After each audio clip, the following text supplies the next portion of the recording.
어서 오세요. 미국의 그 유명한 시인 있죠? T.S. 엘리어트. 그 사람의 뇌가 진실을 받아들이는 용량이 정해져 있어 갖고 진실을 너무 자주 가까이 하면 용량이 넘친답니다. 진실에 대한 신뢰를 잃는다는 거죠. 신뢰라는 게 이제 진실에서 온 줄 알았는데 그게 아닌가 봐요. 신뢰가 생기는 것은 진실에 의해서 생기는 게 아니라 뇌의 용량 차이가 되는 거다 이 말이에요. 그다음에 실은 뇌의 용량이라기보다 이제 경험의 용량이겠죠. 그러니까 진실이나 사실이나 이제 그런 쪽으로 가까이 가려고 하는 사람의 뇌의 용량은 늘어날 것이고, 엘리어트의 의미에서의 그 뇌의 용량은 늘어날 것이고, 아니면 줄어드는 것이고, 그런 거겠죠.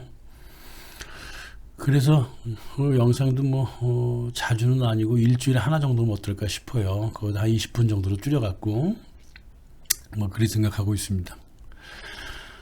네, 그 신자유주의 단 40년 만에 그 시민들이 민주주의가 뭔지를 좀 잊어버린 것 같아요. 예. 차라리 저는 거꾸로 생각해서 차라리 잘 됐다 싶은데, 실제로 우리가 알던 민주주의가 그 민주주의가 아니거든요. 새로 시작하면 됩니다.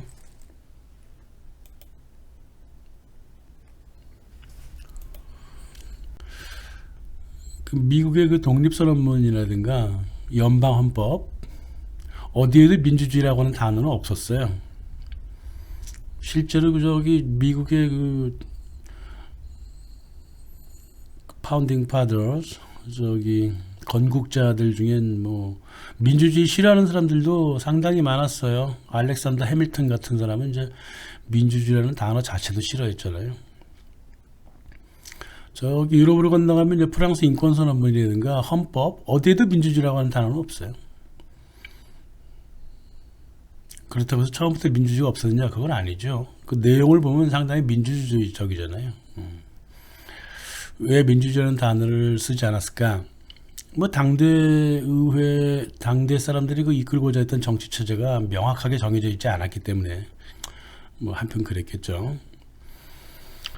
근데 이제 결국은 민주주의라고 하는 단어를 들고 나오면서 이 사람들이 했던 게 영국식 그 사탕발림 의회를 모방하거나 또 행정 쪽으로 가서는 왕정을 모방했다는 거란 말이에요. 혁명을 왜 했을까? 혁명의 목적은 정치 체제에 대한 변화가 아니었다는 소리죠. 다른 의미가 있었다는 소리죠. 미국 같은 경우는 이제 영국으로부터 독립적인 경제 체제를 원했다는 것이고, 프랑스도 마찬가지로 그 가톨릭의 자산을 탈취하고 새로운 생산 관계를 만들고자 했던 그 부자들의 핑계였어요. 민주주의라는 게. 그러니까 처음에 우물쭈물한 거예요. 이건 민주주의 단어를 여기서 써야 돼 말아야 돼 이러면서. 그 나중에 보면 과거 영국의 그 의회 체제 그리고 왕정 체제를 그대로 빌려옵니다. 영국이라고 하는 나라는 재밌는 나라잖아요. 92개 귀족 가문하고 26개 성직자 가문이 모여갖고 상원을 구성하잖아요. 그리고 각 민중들, 각 지역에서 뽑힌 그 대중들이 모여갖고 하원을 구성한다고요? 근데 이 의회 설립 초기부터 13, 14세기 이런 식으로 16세기, 15세기, 1400년대 그 양원 체제가 존재하고 있는데, 하원에 있는 국회의원이라고 하는 놈들이 죄다 상원의 그 농노들이에요. 농노라는 단어는 잘못되어 있습니다만, 물론 계약직 그 서비스맨들이었다고요. 그러니까 주인님 눈치를 봐야지. 그렇잖아요. 그러니까 상원하고 왕실하고 찰싹 붙어 있고, 법을 만든다든가 청원 같은 거 할 때 민중들이 청원을 하는데요. 그거를 검토하는 게 상원이니까요. 이거는 완전히 이제 민중의 대표가 주인님 허드렛 일 하는 체제로 무려 500년 이상 그냥 흘러온 게 의회라고 하는 겁니다. 영국의 의회. 그 1400년대 그 하원 국회에서 국회를 이렇게 관찰한 사람이 하는 말이 하나 있어요. 하원이라는 게 딴 게 아니라 상원 밑에 있는 그 농노들이랍니까? 몇 명은 수다를 떨고 반수 이상은 그냥 졸고, 그리고 표를 던질 때가 되면 주인님에게 혼날까봐 거수기 역할을 했다. 이런 증언이 있단 말입니다. 상식적으로 생각해도 그렇죠. 상원 사람들이 하원 사람들의 지주였기 때문에 뭐 어쩔 수 없잖아요, 그죠? 까불면 바꿔버리면 돼요, 하원. 근데 이제 한국 같은 단원제 의회를 보면 상원의 역할을 누가 맡나요? 정당이 맡잖아요, 그죠? 정당이 상원을 맡고요. 하원을 국회에 들어간 정당 국회의원들이 맡는 거예요. 그러니까 정당 수뇌부는 의원으로 선출되지 않아도 정당만 장악하고 있으면 국회의원들을 통제할 수 있는 겁니다. 이게 의회의 본 모습인 거죠. 이걸 그대로 갖고 왔단 말이에요.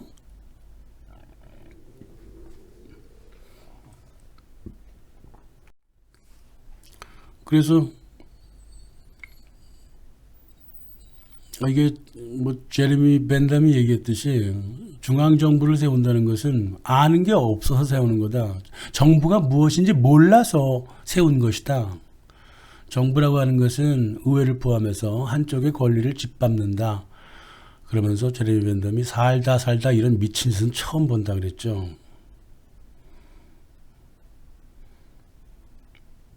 그래서 항상 이게 그 정부라든가 의회가 민중을 대변할 수 있다라고 생각하는 것은 처음부터 뻥이었고, 실제로 존 로크가 그 민중을 대표하는 뭐 의회 이런 말을 했을 때 그때 그 민중은 부자들을 의미했던 겁니다. 부자들. 네.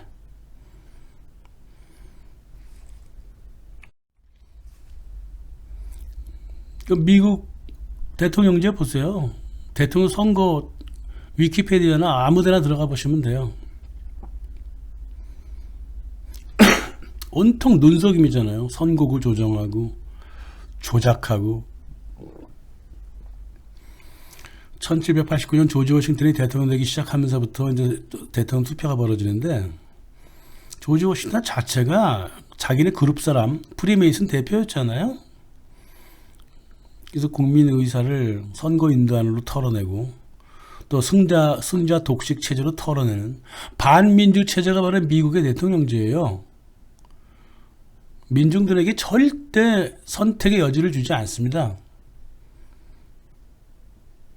게리맨더링이라는 거, 선거구를 이렇게 조작하는 거, 그게 이놈들이 아주 그냥 그 오래된 그 노하우고 그런 거예요. 그래서 국회의원이 돼가지고 이제 국회에 들어가면 먼저 머릿속에 이제 막 떠오르는 게 선거구 조작을 어떻게 하면 좋을까 막 서로 싸우고 이러는 겁니다.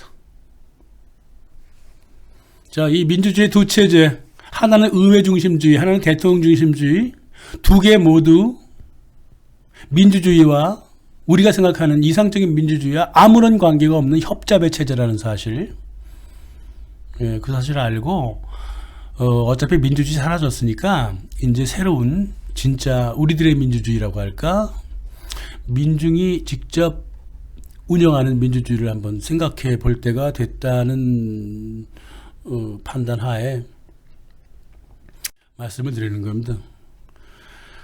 민주공화정이라고 하는 거는 민중이라는 거를 희화화 시켜갖고 이상화시킴으로써 단 한 번도 구체적으로 민중을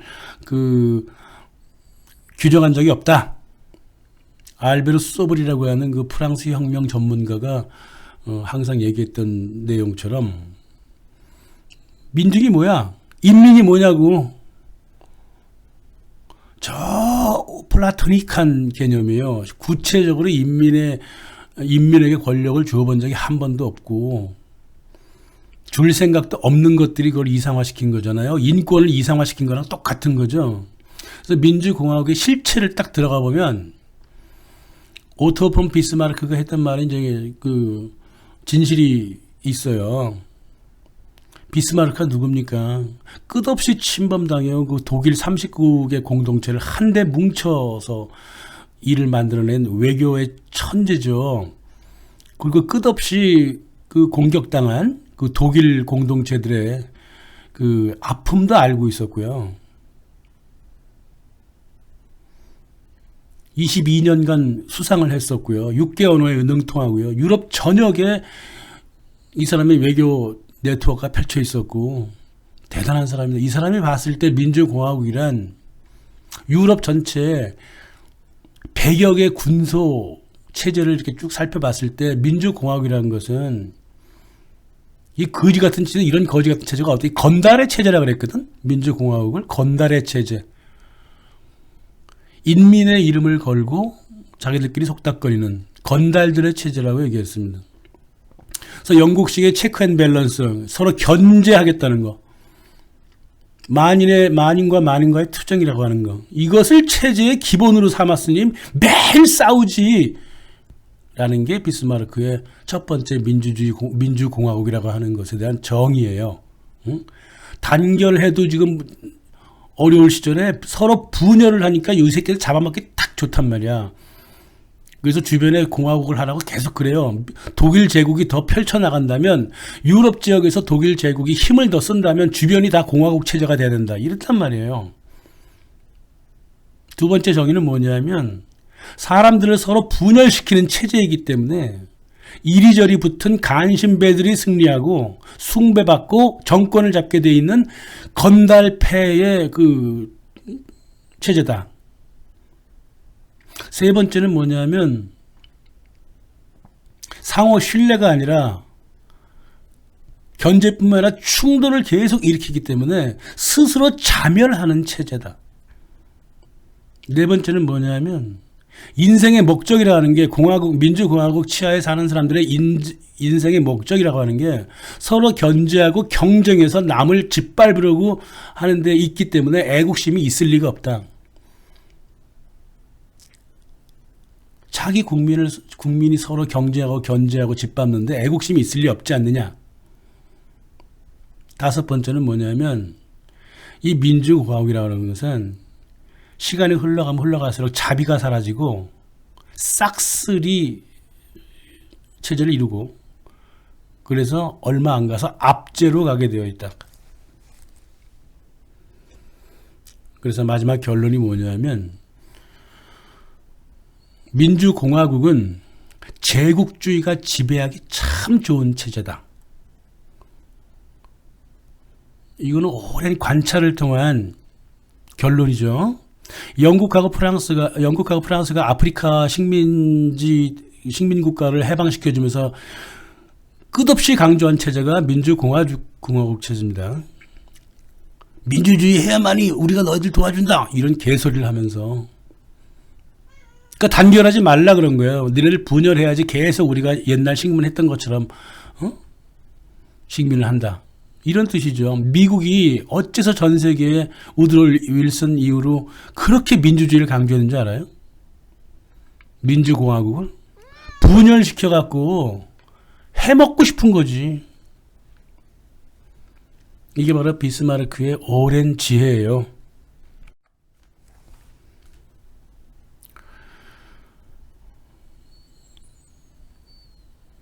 그래서 이 주권이 인민에게 있는 척 거짓말을 일삼는 그 극소수 민간 엘리트 체제가 바로 민주공화국이라고 하는 거예요. 공화국이다 보니까 큰 틀이 이렇다 보니까 임기제라고 하는 거. 국민들은 임기제를 굉장히 좋게 생각하죠. 물론 큰 틀에서 체제가 좋으면 임기제가 굉장히 좋은 제도가 될 수 있죠. 그러나 큰 틀이 엉망이 돼버리면 임기제가요 더욱더 부패를 더 강화시켜버리죠. 부패한 정당하고 의회가 부패를 위한 새로운 아이디어만 충원하게 되고 모래알 속의 진주 같은 인물들을 임기제를 통해서 쫓아낼 수가 있다고요. 그리고 국민들에게 제일 또 좋은 건 뭐냐, 홍보를 할 수 있어. 희망 고문을 선사한다고. 임기제가 야 저 사람만 물러나면 저 사람만 물러나면 뭐 희망 고문을 한다고요. 그러나 큰 틀에서는 그 자식이나 저 자식이나 견제나 효율성에 하등의 상관이 없이 엘리트 하수인이 된다고. 엘리트 하수인 사용기간이 임기제라는 거예요. 임기제의 목적은 또 있어요. 새로운 사람들한테 공무를 나누어서 매점매석한다고. 그래서 임기제라고 하는 것은 큰 틀을 먼저 생각하지 않으면, 정치의 큰 틀을 생각하지 않으면 골 때리게 부패해버리는 그런 체제예요. 임기제라고 하는 게. 그리고 국민들한테, 제가 가슴 아픈 건 이 임기제라고 하는 게 끝없이 국민들한테 희망 고문을 하고 있다는 거죠. 자, 이렇게 해서 이 공화국이라고 하는 게 태어나면서 유럽에 좀 일반화되고, 미국도 막 그 얘기를 하기 시작하면서부터 18세기가 끝나면서 이 역사가 시작되죠. 그래서 허버트 윌슨가 뭐라 그랬냐면 18세기를 끝으로 인류의 정신적 도덕적 진보는 끝났다. 다 알고 있는 거죠. 예. 인민이 자치적으로 생산 수단을 공유하고 수익을 분배하고 성문법보다는 관습법으로 사회의 이치를 구현했던 이 시대가 완전히 끝나고 사회의 엘리트가 모든 부와 정당성을 독점하는 도당들의 체제, 이걸 진보 체제라 그래요. 그게 도래했다 말이에요.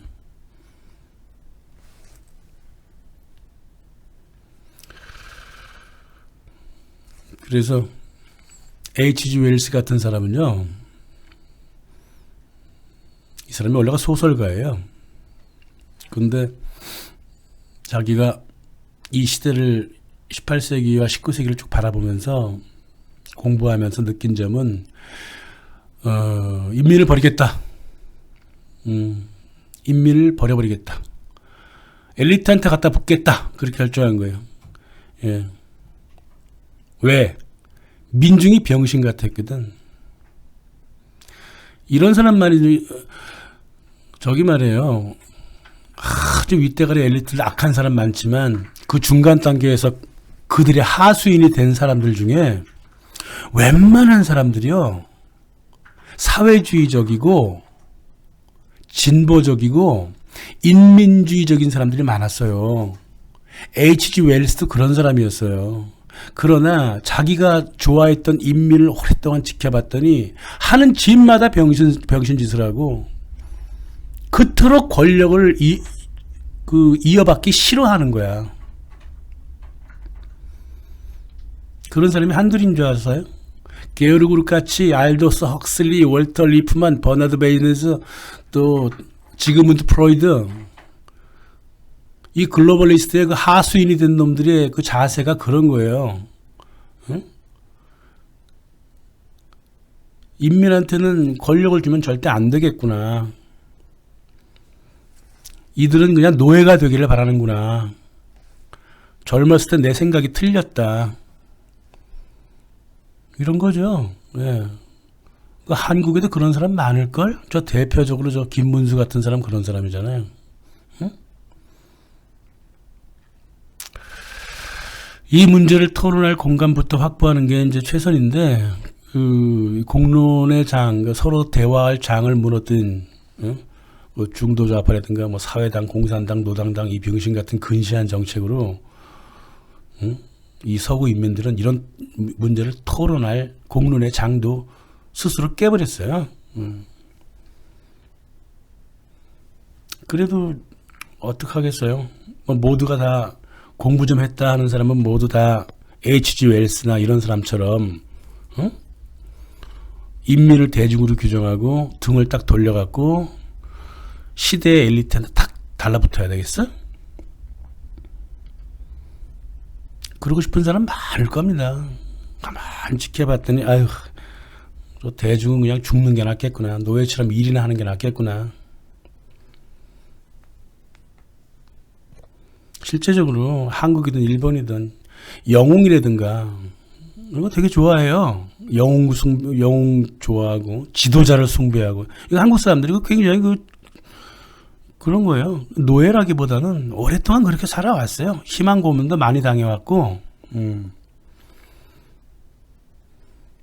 그래서 의사결정을 좀 국민들 스스로 해라 그러면 안 해요. 던져버립니다. 4.19 때도 던져버렸고요. 60 항쟁 때도 던져버렸어요. 무슨 혁명을 그렇게 하지? 혁명이라고 하는 건 뭐냐면요. 4.19 때 어떻게 해야 됐었냐면 혁명을 원칙에 있어서 그때 학생들하고 교수들하고 같이 모여갖고 국회에 뛰어들어가서 국회를 장악해야 되는 거예요. 장면한테 넘겨버린 주제에 뭘 그 혁명이야 그게. 혁명 그렇게 하는 거 아니에요. 1987년에도 말이에요. 그 군중들이 모였잖아요. 그럼 군중 대표자 회의를 세워가지고 국회로 가야 돼요. 국회에서 국회를 장악을 해야 된다고. 그 국회 민중들 다 모이라 그러고 그 당시 100만 명 이상 나왔었잖아요. 그거 장악되는 거예요 그거.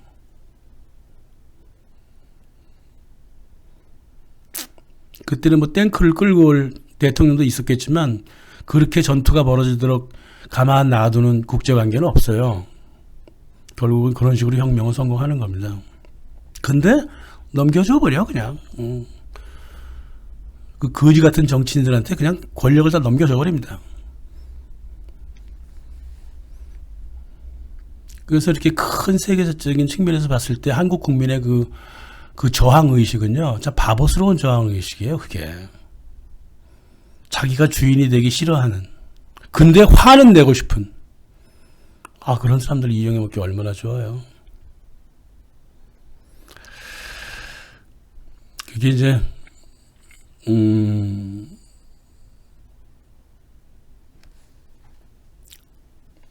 지금 이 사회는 이제 저항이 필요한 사회인데요. 아주 안정되고 행복하고 평화로운 시대가 아니에요. 그런 시대에는요, 직접 민주주의라든가 이런 게 참 옳죠. 하지만 이렇게 난리 날 시대는 말이에요. 아주 강력한 지도자도 실은 필요한 겁니다. 모든 정치체제는 국민들이 이성을 갖고 판단을 해야 되는 거지, 특정 이데올로기에 빠지는 게 아니에요.